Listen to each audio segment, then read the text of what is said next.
Menyebut nama Barbarossa, mungkin yang ada dalam pikiran kita adalah karakter bajak laut jahat yang namanya sudah melegenda. Kejam, bengis, tidak berperasaan, begitulah karakter sang perompak ini dikenal dunia. Penggambaran sosok Barbarossa yang kejam makin diperjelas dengan film hits Pirates of Caribbean. Alhasil, doktrin Barbarossa yang keji pun makin melekat di ingatan semua orang. Barbarossa memang sejatinya ada dan bukanlah tokoh fiktif yang sering dipercaya orang banyak.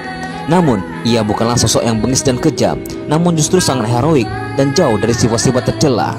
Eksistensi Barbarossa sendiri sangatlah penting bagi perkembangan dunia Islam. Ya, karena ia adalah seorang muslim. Soal kejam dan tidak berperasaan, hal ini hanya tuduhan saja. Namun, tentang pamornya yang mendunia dan bikin bangsa barat ketakutan, itu memang benar.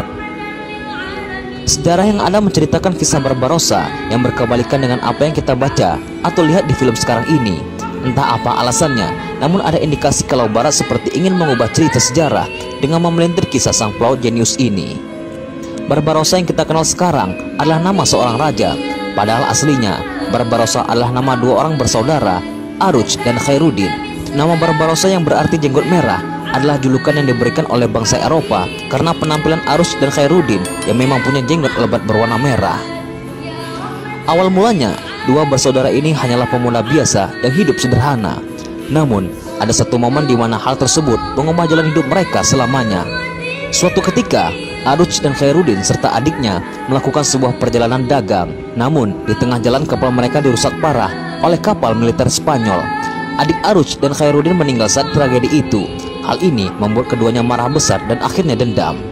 Kedua bersaudara ini memutuskan untuk menjadi perompak dengan menghancurkan setiap kapal orang Spanyol, baik untuk berdagang maupun militer. Aksi ini berlangsung cukup lama dan akhirnya tersebarlah nama Barbarossa Brother seantero Eropa yang begitu ditakuti dan disegani. Dan kemudian terdengar oleh Sultan dari dinasti Turki Utsmani jika di Lautan Tengah ada dua bersaudara Muslim yang namanya sangat menakutkan bagi bangsa Eropa. Singkat cerita, Barbarossa bersaudara mendapatkan kepercayaan Sultan untuk menjalankan misi penyelamatan para Muslim di Andalusia.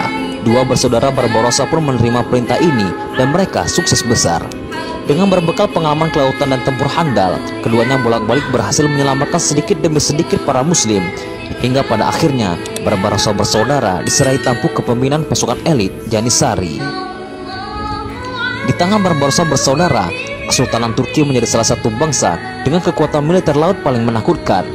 Perjuangan paling heroik dari Barbarossa atau Khairuddin adalah ketika ia dihadapkan dengan Andrea Doria.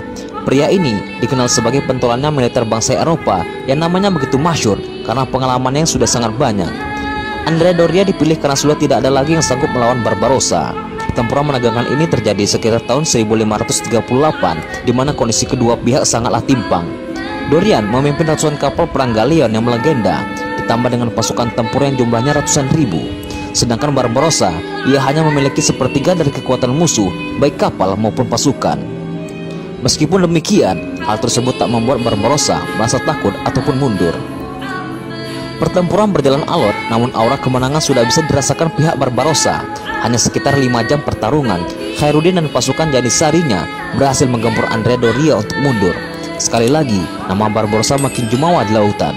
Sedangkan Doria sudah tidak berani mengangkat muka lagi karena si kebanggaan Eropa ini sudah kalah. Begitulah kisah yang tertulis dalam sejarah tentang Barbarossa, sang kapten Muslim yang namanya sangat ditakuti oleh Eropa. Bangsa-bangsa Barat kemudian hari memelintir cerita aslinya, sehingga menunjukkan sifat Barbarossa yang berkebalikan dengan aslinya. Barbarossa sendiri tak tewas seperti yang diceritakan oleh mereka. Ia menghembuskan nafas terakhirnya di usia 68 tahun dengan sangat tenang di kamar pribadinya.